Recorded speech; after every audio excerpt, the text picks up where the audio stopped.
Every single day, around 20 million barrels of oil pass through one narrow channel, the Strait of Hormuz.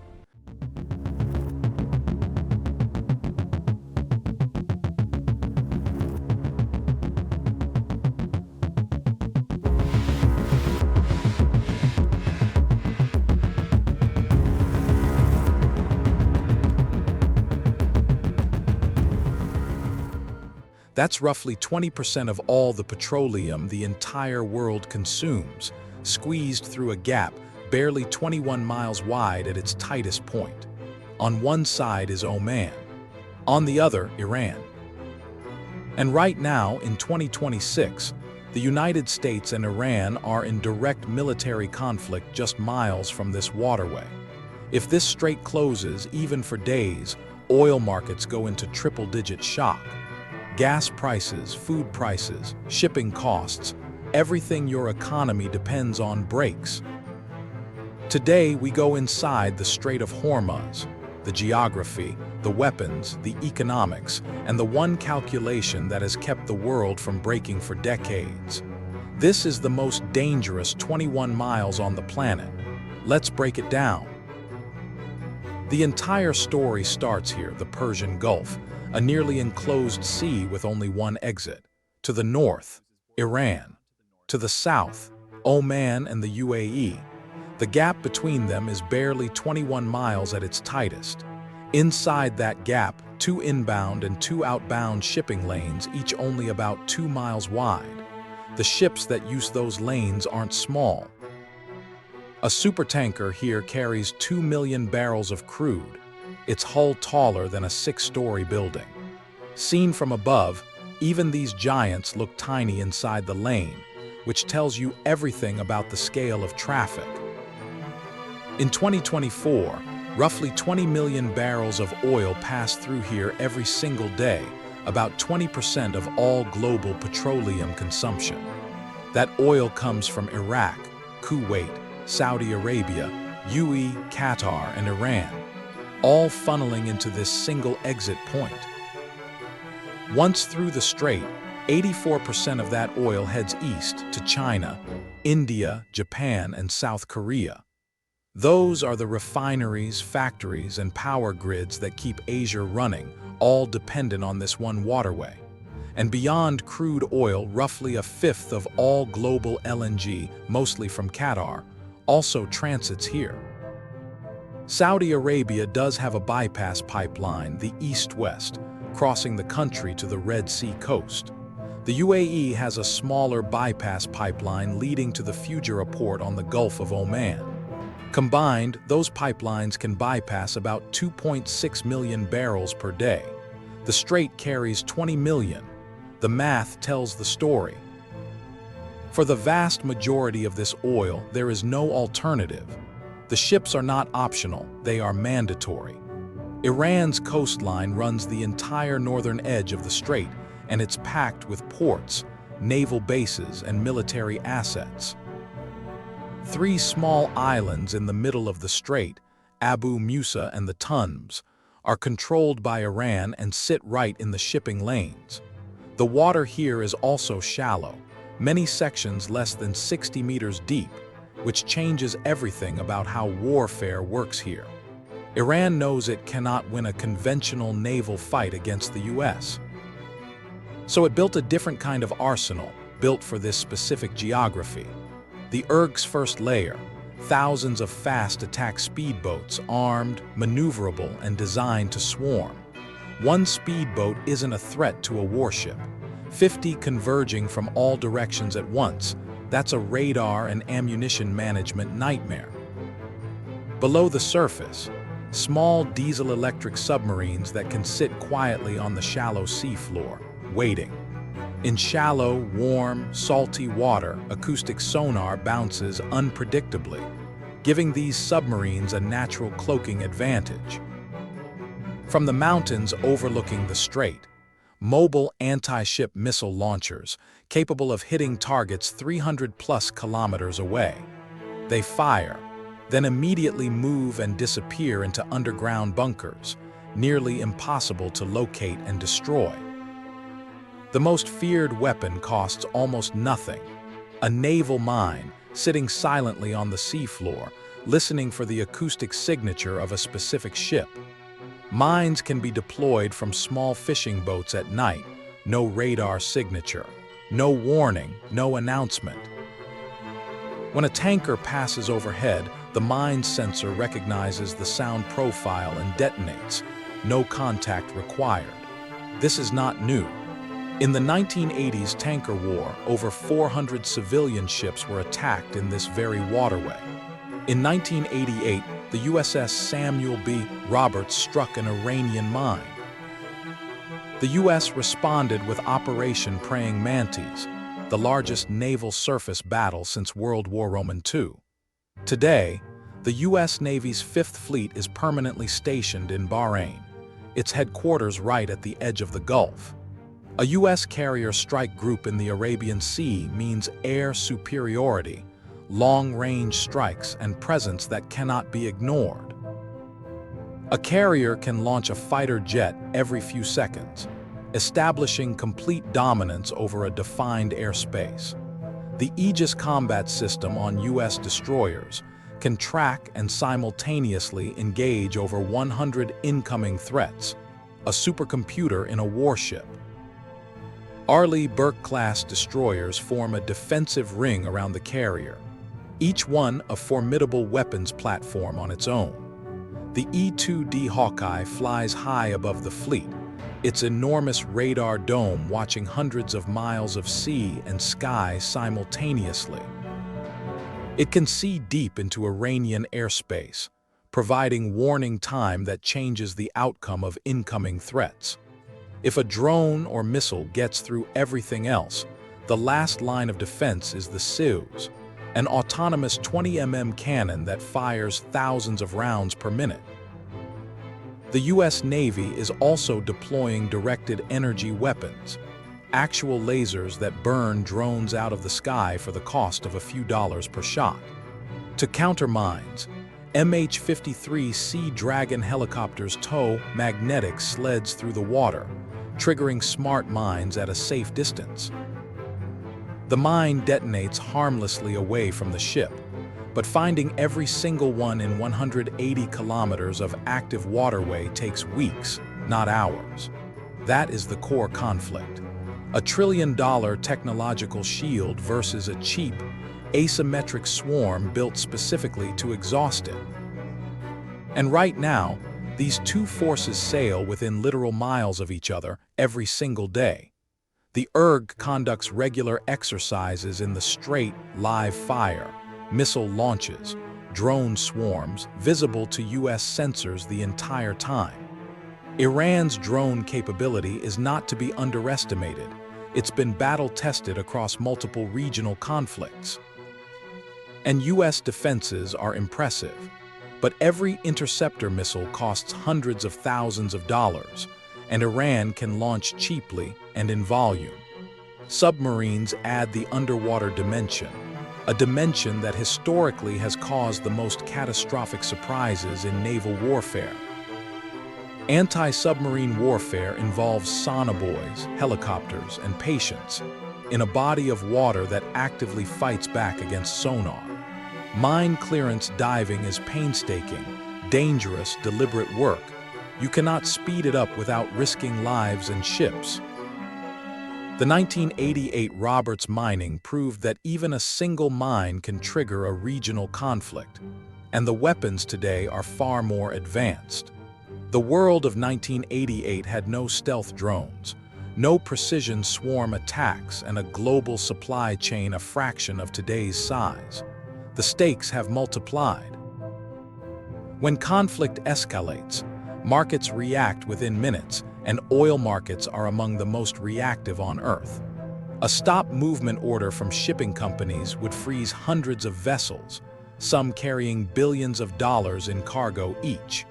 War risk insurance premiums can spike overnight from thousands to millions of dollars per voyage. Analysts have cited scenarios where Brent crude could push well above $100 per barrel if Hormuz flows are seriously disrupted. At the gas station, That translates to record-breaking fuel prices within days, not weeks. Compare it to the Suez Canal blockage in 2021. One ship, a few days, $9 billion per day disrupted. Hormuz handles flows of a different magnitude entirely. Oil that would normally take 2 to 3 weeks to reach Asia via Hormuz would now take 5 to 6 weeks going around Africa, if ships even agree to sail. Each ship rerouted around the Cape of Good Hope burns millions of extra dollars in fuel per voyage. Jet fuel, derived from crude oil, becomes scarce and expensive. Airlines cancel flights, cargo backs up. Diesel powers the trucks that move food. Higher diesel means higher food prices at every step of the supply chain. Supermarket shelves feel the impact within 2 to 3 weeks of a sustained closure. Modern agriculture itself uses petroleum-based fertilizers, so even food production costs rise. Oxford Economics models that a Brent price at $130 could push U.S. inflation to 4.5% and Eurozone inflation even higher. China, India, Japan, and South Korea together took 69% of all Hormuz crude in 2024. Their factories and grids would feel it first. India depends on Hormuz for roughly half its crude and 60% of its natural gas. A disruption hits the entire Indian economy. Japan sources about 3/4 of its oil here. South Korea around 60%. Both economies are highly vulnerable. Even the U.S., which imports only about 2% of its petroleum from the Gulf, pays global prices.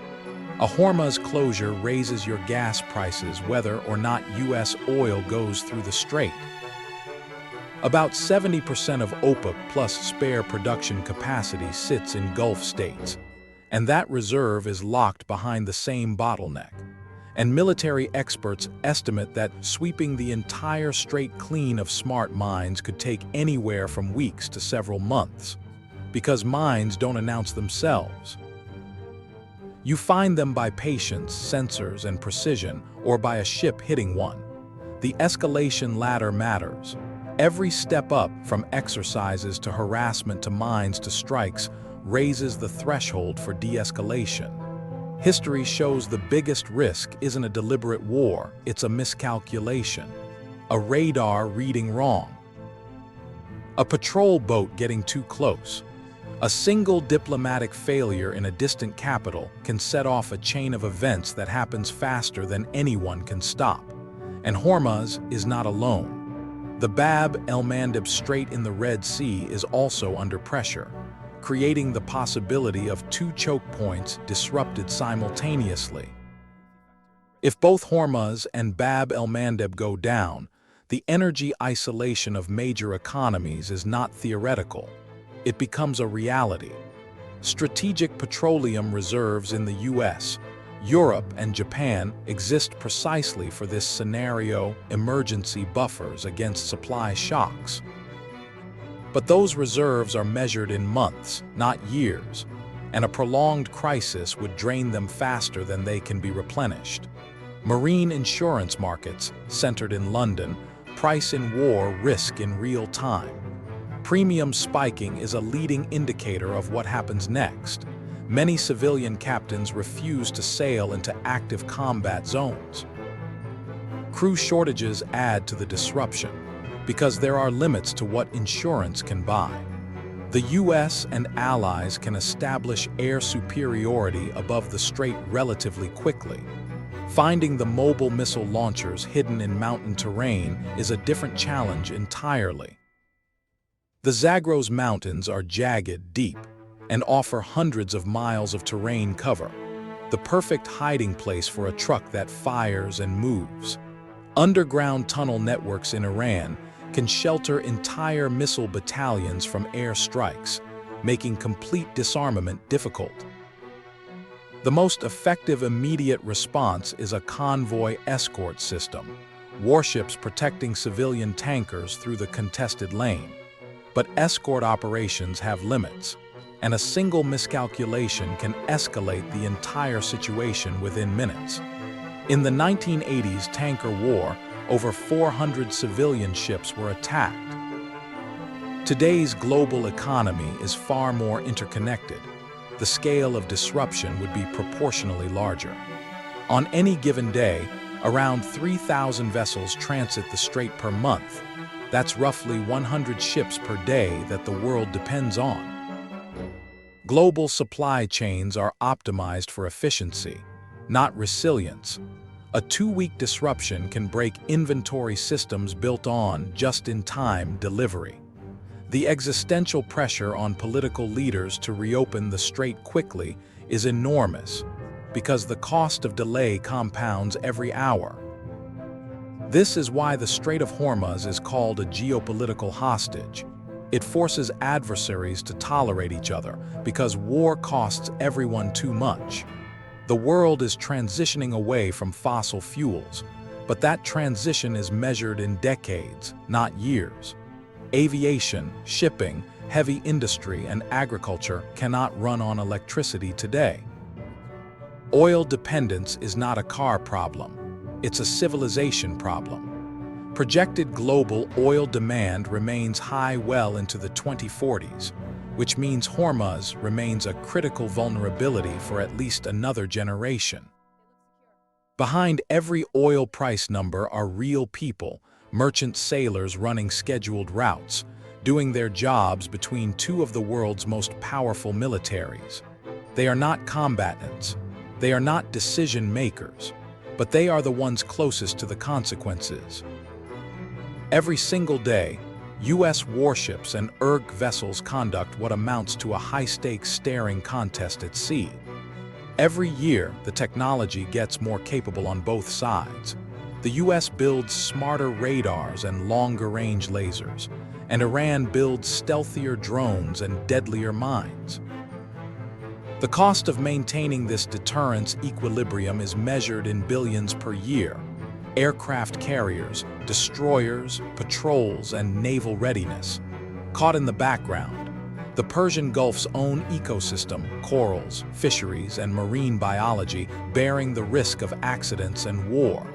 There is no magic pipeline, no quick fix, no alternative route that can absorb 20 million barrels per day.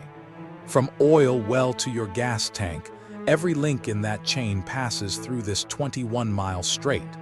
One side brings $1 trillion shield, aircraft carriers, Aegis destroyers, laser weapons, and airborne radars. The other side brings a different kind of power. Thousands of cheap mines, swarm speedboats, hidden submarines, and mobile missiles in the mountains.